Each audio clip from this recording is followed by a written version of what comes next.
నమస్తే. పోసాని కృష్ణమురళిని రాత్రి 9 గంటల ప్రాంతంలో రైల్వే కోడూరు న్యాయస్థానంలో హాజరుపరచటం, సుదీర్ఘ వాదనల తర్వాత తెల్లవారుజామున 3 గంటలకి రిమాండ్ ఇవ్వటం జరిగింది. దీని మీద నిన్న, ఈరోజు పెద్ద చర్చ జరుగుతూ వచ్చింది.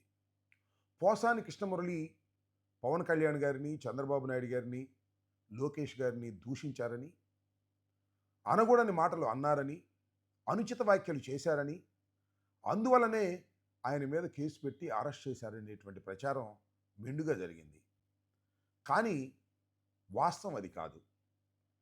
పోసాని కృష్ణమురళిని అరెస్ట్ చేయడానికి ప్రధానమైనటువంటి కారణం 2017లో నంది అవార్డులను పోసాని కృష్ణమురళి విమర్శిస్తూ ఆయనకు వచ్చినటువంటి నంది అవార్డును కూడా తిరస్కరించారు. తిరస్కరించిన సందర్భంలో అందరికీ కమ్మవారికే ఇచ్చారు, ఇది కులతత్వంగా ఇచ్చారు అని చంద్రబాబు నాయుడు గారి మీద ఆరోపణ చేశారు.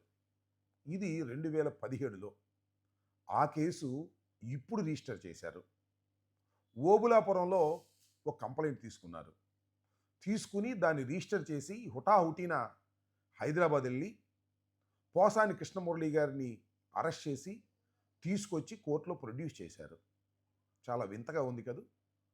2017లో క్రైమ్ జరిగితే 2025లో ఈ ప్రభుత్వానికి గుర్తొచ్చింది.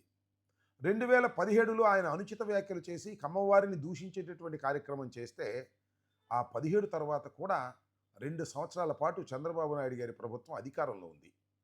ఆ రోజున చంద్రబాబు నాయుడు గారి ప్రభుత్వం ఏ విధమైన చర్య తీసుకోలేదు, కాముగా ఊరుకున్నారు. ఆ తర్వాత 5 సంవత్సరాలు తెలుగుదేశం పార్టీ ఓడిపోయి వైఎస్ఆర్ కాంగ్రెస్ పార్టీ అధికారంలో ఉంది. ఆ తర్వాత సంవత్సరం క్రితం సుమారుగా తెలుగుదేశం పార్టీ కూటమి అధికారంలోకి వచ్చింది. కానీ ఇవాళ గుర్తొచ్చింది పోసాని కృష్ణమురళి గారు నంది అవార్డులు తిరస్కరించాడని. ఇప్పుడు కేసు రిజిస్టర్ చేసి ఆయన్ని నిర్బంధించేటటువంటి కార్యక్రమం చేశారు.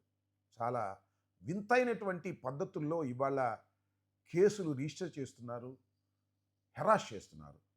పోసాని కృష్ణమురళి వైఎస్ఆర్ కాంగ్రెస్ పార్టీకి అనుకూలంగా ఉన్నటువంటి ఒక కమ్మ కులస్తుడు, దానితో పాటు సినిమా ప్రముఖుడు. ఆయన అనేక సందర్భాల్లో ప్రెస్లో మాట్లాడుతున్నారు. కొన్ని సందర్భాల్లో ఆయన లిమిట్స్ క్రాస్ అయి కూడా మాట్లాడారు. లిమిట్స్ క్రాస్ అయి మాట్లాడటం అనేది రాష్ట్ర రాజకీయాల్లో కొత్త ఏమీ కాదు. రాష్ట్ర రాజకీయాల్లో హద్దులు మీరి మాట్లాడడం, అనుచితమైనటువంటి భాష మాట్లాడటం అనేది చాలా పరిపాటిగా మారింది. సాక్షాత్తు నారా చంద్రబాబు నాయుడు గారు, ఆయన కుమారుడైన లోకేష్ గారు, పవన్ కళ్యాణ్ గారు, స్పీకర్ గారు, డిప్యూటీ స్పీకర్ గారు, పట్టాభి గారు అనేక సందర్భాల్లో హద్దులు మీరి దూషించినటువంటి సందర్భాలు ఉన్నాయి. కానీ అవేమీ గుర్తురావు. కేవలం పోసాని గారు మాట్లాడిన మాటలు మాత్రమే గుర్తొస్తాయి. ఆయన మీద యాక్షన్ తీసుకోవడం కోసమే ఈ ప్రభుత్వం అంతా పనిచేస్తుంది. చాలా దురదృష్టకరమైనటువంటి పరిణామాలు ఇవాళ రాష్ట్రంలో ఏర్పడ్డాయి. అంతేకాదు, ఎవరైతే తెలుగుదేశం పార్టీ మీద తరచుగా మాట్లాడుతున్నారో, ఎవరైతే తెలుగుదేశం పార్టీని విమర్శిస్తున్నారో వారందరి మీద యాక్షన్ తీసుకోవాలనేది బహుశా నారా లోకేష్ గారి యొక్క ఉద్దేశమై ఉంటుంది. అందువల్లనే రెడ్ బుక్ అని ఒకటి రాశారు.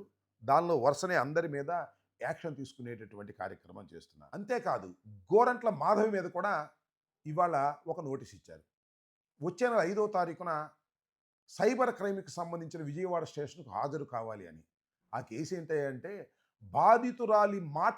బాధితురాలి పేరుని డిస్క్లోజ్ చేశాడు అనేటువంటి ఒక ఆరోపణ. ఆ ఆరోపణ మీద పిలుస్తారు, విచారణ పేరుతో కాలయాపన చేస్తారు, సందు దొరికితే అరెస్ట్ చేస్తారు.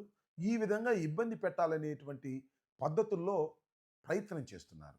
ఒకవైపున మీరు చూస్తున్నారు, వంశీని ఆల్రెడీ అరెస్ట్ చేశారు. మొన్నే పోలీస్ కస్టడీలోకి తీసుకున్నారు.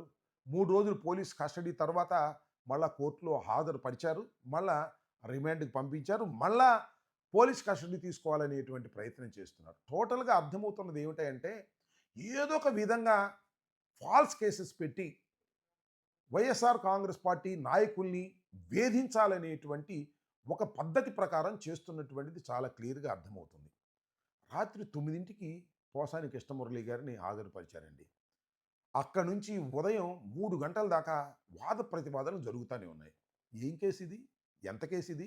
ఇదేమన్నా అంతర్రాష్ట్ర వివాదమా? తీవ్రంగా చర్చించుకోవడానికి, తీవ్రంగా వాదనలు జరగడానికి కేవలం ఒకానొక మాట ఆయన మాట్లాడాడు. కమ్మవారిని దూషిస్తూ మాట్లాడనే దానికి తీవ్రమైన వాదోపవాదనలు జరిగిన తర్వాత రిమాండ్‌కు పంపాల్సినటువంటి పరిస్థితి ఏర్పడింది. అదేవిధంగా ఆయన మీద విచారణ పేరుతో మధ్యాహ్నం అంతా కూడా కాలయాపన చేశారు. విచారణకు సాక్షాత్తు ఆ జిల్లా ఎస్పీ గారే పోలీస్ స్టేషన్‌కొచ్చి ఆయన్ని ప్రశ్నించాడు. ఎంత విచిత్రమైనటువంటి కార్యక్రమాలు. ఈ రాష్ట్రంలో అనేకమైన సమస్యలున్నాయి. లా అండ్ ఆర్డర్ ఇష్యూస్ ఉన్నాయి. వాటి మీద దృష్టి పెట్టడం లేదు. కానీ వైఎస్ఆర్ కాంగ్రెస్ పార్టీకి సంబంధించినటువంటి సానుభూతి పరుల మీద, నాయకుల మీద కేసులు పెట్టి వేధించే కార్యక్రమంలో నిరంతరం పోలీస్ యంత్రాంగాన్ని లోకేష్ గారు ఉపయోగించుకోవడం అనేది చాలా దురదృష్టకరమైనటువంటి పరిణామంగా నేను భావిస్తున్నాను. నేను చెప్పదలుచుకున్నది ఏమిటంటే దూషణ భూషణలు అనేది రాష్ట్ర రాజకీయాల్లో సహజమైపోయాయి. చంద్రబాబు నాయుడు గారు లాంటి వాళ్ళే కొన్ని సందర్భాల్లో దూషించేటటువంటి కార్యక్రమాలు చేస్తున్నారు. ఆ దూషణ భూషణల మీద కేసులు కట్టి లోపలు వెయ్యాలనేటువంటి ప్రయత్నం చేస్తే ఎవరిని బయటెట్టి పెట్టగలవు? అందరినీ కూడా లోపల వేయాల్సిన పరిస్థితి వస్తుంది. ఇవాళ చంద్రబాబు నాయుడు గారి కూటమి ప్రభుత్వం అధికారంలోకి వచ్చింది కాబట్టి వైఎస్ఆర్ కాంగ్రెస్ పార్టీ నాయకులు అప్పుడప్పుడు మాట్లాడినటువంటి మాటల్ని దృష్టిలో పెట్టుకొని కేసులు కట్టి లోపల వేస్తే రేపు మరి వైఎస్ఆర్ కాంగ్రెస్ పార్టీ అధికారంలోకి వస్తే ఏం చేయాలి? మేము కూడా ఎవరైతే దూషణ భూషణలు చేశారో వారందరి మీద కేసు పెట్టి ఆ కేసులో అందరినీ లోపలేసి కక్ష తీసుకోవాలా? ఇదేనా ప్రభుత్వాలు చేయవలసింది? ప్రభుత్వాలకు ఇంకేం పని లేదా? ఇచ్చిన వాగ్దానాలు నెరవేర్చుకునే కార్యక్రమం లేదా? అడ్మినిస్ట్రేషన్ లేదా? రాష్ట్ర అభివృద్ధి కోసం పనిచేయరా? కేవలం కక్ష సాధించుకోవడం కోసం మాత్రమే ప్రభుత్వ యంత్రాంగాన్ని ఉపయోగించుకుంటారా అనేది సామాన్యులు ప్రజలు ఆలోచించవలసినటువంటి అంశమని ఈ సందర్భంగా నేను కోరుతున్నా. చాలామంది అంటున్నారు, ఏమండి జగన్మోహన్ రెడ్డి గారు అధికారంలోకి వచ్చిన తర్వాత కూడా ఒక రెడ్ బుక్ ఓపెన్ చేయండి అని. కానీ ఆ రెడ్ బుక్లో ఎవరెవరు నాయకులు మాట్లాడారో వారి పేర్లు రాయకండి. మొదటి పేజీ నుంచి చివరి పేజీ వరకు నారా లోకేష్ పేరే రాయండి. నారా లోకేష్ మీదే కక్ష తీర్చుకోండి అనేటువంటి పద్ధతుల్లో ఇవాళ చాలామంది మాకు సూచనలు చేస్తున్నారు. ఇలాంటి కార్యక్రమాలు చేయటం ధర్మమా? నారా లోకేష్ అనేటువంటి వ్యక్తి చంద్రబాబు నాయుడు గారి కుమారుడు. భవిష్యత్తులో నాయకుడు కావాలని తాపత్రయపడుతున్న వ్యక్తి. చంద్రబాబు నాయుడు గారు కూడా తన వారసుడిగా ఆయన ఈ రాష్ట్రానికి ముఖ్యమంత్రి చేయాలని తాపత్రయపడుతున్నాడు అనేది అందరికీ తెలిసినటువంటి సత్యం. అలాంటి నారా లోకేష్ ఈ విధమైనటువంటి అధికార దుర్వినియోగానికి పాల్పడి వైఎస్ఆర్ కాంగ్రెస్ పార్టీ నాయకుల్ని, కార్యకర్తల్ని, సోషల్ మీడియా కార్యకర్తల్ని వేధించాలని ప్రయత్నం చేస్తూ ఉంటే వైఎస్ఆర్ కాంగ్రెస్ పార్టీ రాబోయే కాలంలో చూస్తూ ఊరుకుంటుందని మాత్రం దయచేసి అనుకోకండి. ఇవాళ మీ దగ్గర పగ్గాలు ఉన్నాయి, రేపు మా దగ్గరకు పగ్గాలు వస్తాయి. ఆ రోజున మేము చేయాల్సిందేంటి? రాష్ట్ర అభివృద్ధి కాదా? కేవలం కక్ష సాధింపులా? లేదు లోకేషన్ తీసుకెళ్ళి లోపలేసే కార్యక్రమాలా? ఇది సరైనటువంటి విధానం కాదు. ఇప్పటికైనా నేను మనవి చేస్తున్నా, ఈ కూటమి ప్రభుత్వం సరైనటువంటి పద్ధతుల్లో నడుచుకోవాల్సినటువంటి అవసరం ఉంది. కక్ష సాధింపుల పేరుతో నాయకుల్ని లోపల వేసి వికృతానందాన్ని అనుభవించడం కంటే ఇచ్చిన వాగ్దానాలను నెరవేర్చుకోవడం మంచిది అనేది ఈ సందర్భంగా నేను చెప్పదలుచుకున్నాను. ఇంకొక విషయాన్ని కూడా నేను చెప్పాలనుకుంటుంది ఏంటంటే, ముఖ్యంగా మన పోసాని కృష్ణమురళి ఉన్నాడు. ఆయన సినిమా నటుడు, దర్శకుడు, రైటరు.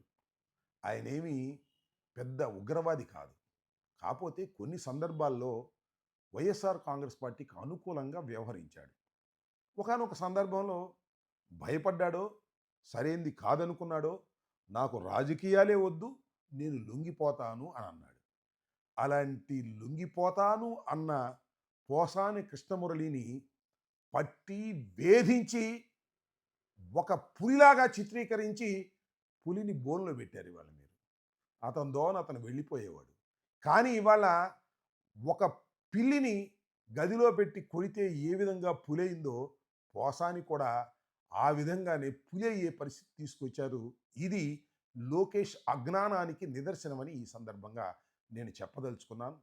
ఏది ఏమైనా ఈ రాష్ట్ర రాజకీయాల్లో కక్షలు కార్పణ్యాలతో ముందుకు వెళుతున్నటువంటి ఈ కూటమి ప్రభుత్వాన్ని ప్రజలు క్షమించరు. రాబోయే కాలంలో దీనికి మూల్యం చెల్లించక తప్పదు అని మీ ద్వారా తెలియపరచదలుచుకున్నాను. ధన్యవాదాలు. Stay aware, stay bold. Like, subscribe and follow at Ambati Rambabu Official for truth and clarity in today's politics.